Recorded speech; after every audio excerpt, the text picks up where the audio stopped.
Hello students, welcome to commerce class. So today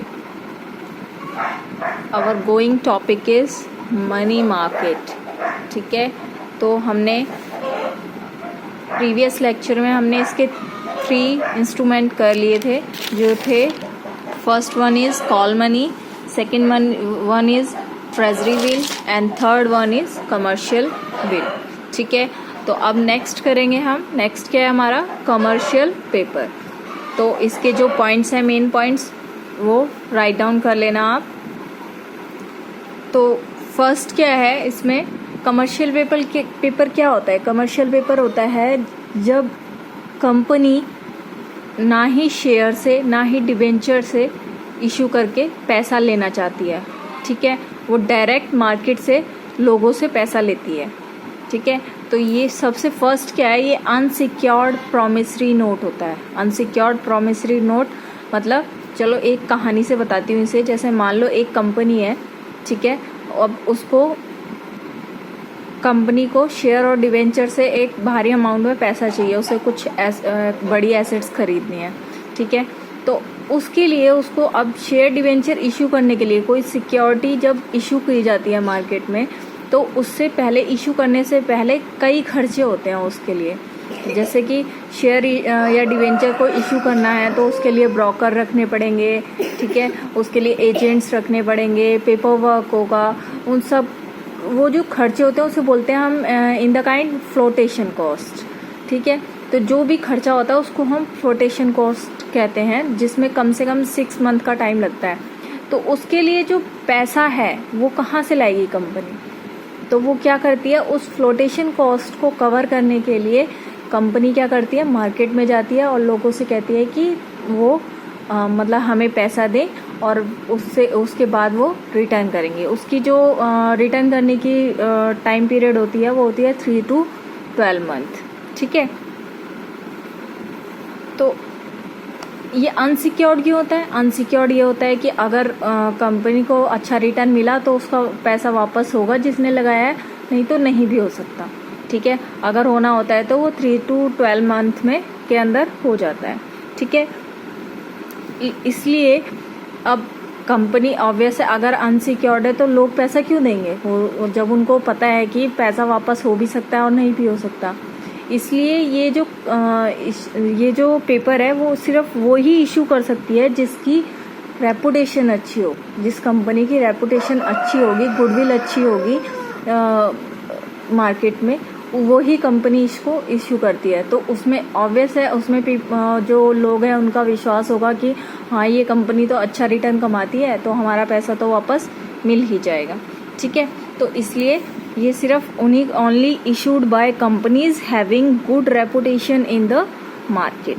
ठीक है, इसलिए that's why it is also called bridge financing. Bridge financing कैसे, जैसे अब कंपनी को क्या चाहिए था, फाइनेंस चाहिए था.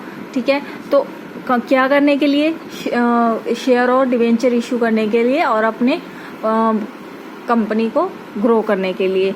ठीक है, तो क्या किया, पीपल्स जो लोग थे उन्होंने उसको फाइनेंस दिया जिससे कि वो क्या कर पाई, अपने बिजनेस को आगे स्मूथली रन कर पाई. ठीक है, इसलिए इसको हम ब्रिज फाइनेंसिंग भी कहते हैं. ठीक है, अब नेक्स्ट है हमारा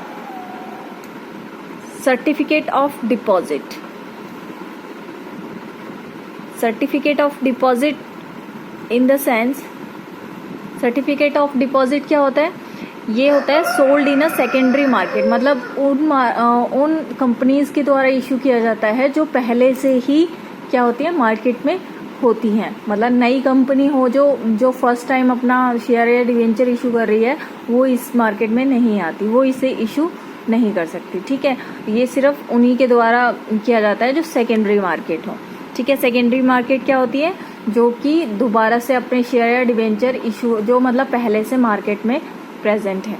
ठीक है, तो ये होता क्या है, सर्टिफिकेट ऑफ डिपॉजिट होता है, ये वो कंपनियां करती हैं जिनके पास एक्सेस अमाउंट में पैसा होता है, मनी होती है, जो कि अपने मनी से को डिपॉजिट करके उनसे भी इंटरेस्ट कमाना चाहती हैं.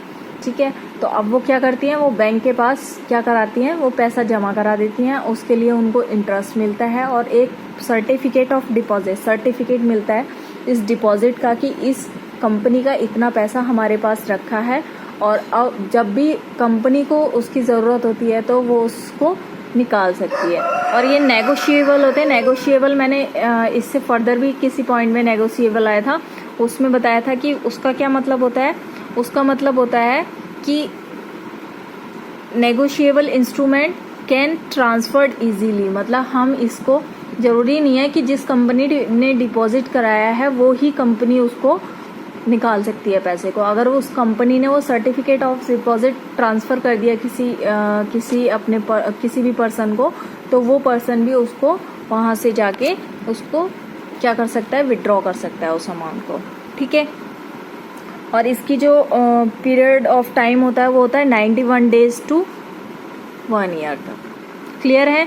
तो हमने इसमें क्या किए, 6 इंस्ट्रूमेंट किए। सबसे फर्स्ट था कॉल मनी। कॉल मनी में मैंने आपको बताया था कि क्या होता है इसमें, कि ये इंटर बैंक होता है, मतलब जब एक बैंक के पास अमाउंट की कमी पड़ जाती है अपनी CRR को मेंटेन करने के लिए, तो वो क्या करती है, वो सरप्लस अमाउंट वाले बैंक से पैसा मंगाती है, पैसा मंगाती है और उसके लिए उसको कुछ इंटरेस्ट देना पड़ता है जो डे टू डे या और टू और फ्लक्चुएट होता रहता है।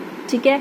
तो और ये ज़रूरी नहीं है बैंक ही करते हैं इशू, ये इंश्योरेंस कंपनी या म्यूचुअल फंड भी कंपनियां भी इशू कर सकती हैं। ठीक है। उसके बाद है ट्रेजरी बिल। ट्रेजरी बिल मैंने बताया था RBI इशू करती है on the behalf of government. ठीक है। और ये इसमें जो पैसा लगाते हैं वो जनरल पब्लिक या फिर बैंक दोनों आते हैं। ठीक है। और ये एट डिस्काउंट इशू होता है। एट डिस्काउंट ये इसका मेन पॉइंट था, जिसमें अगर कंपनी ने 50,000 का अगर इशू करना है ट्रेजरी बिल, तो लोगों को पैसा से डिस्काउंट पे करना पड़ेगा। डिस्काउंट यानी कि 45,000 या फिर मतलब एट पार नहीं देना पड़ेगा, 50,000 का ही ट्रेजरी बिल नहीं देना पड़ेगा, पैसा नहीं लगाना पड़ेगा, उससे कम भी हो सकता है 47,000 या 48,000 जो भी है।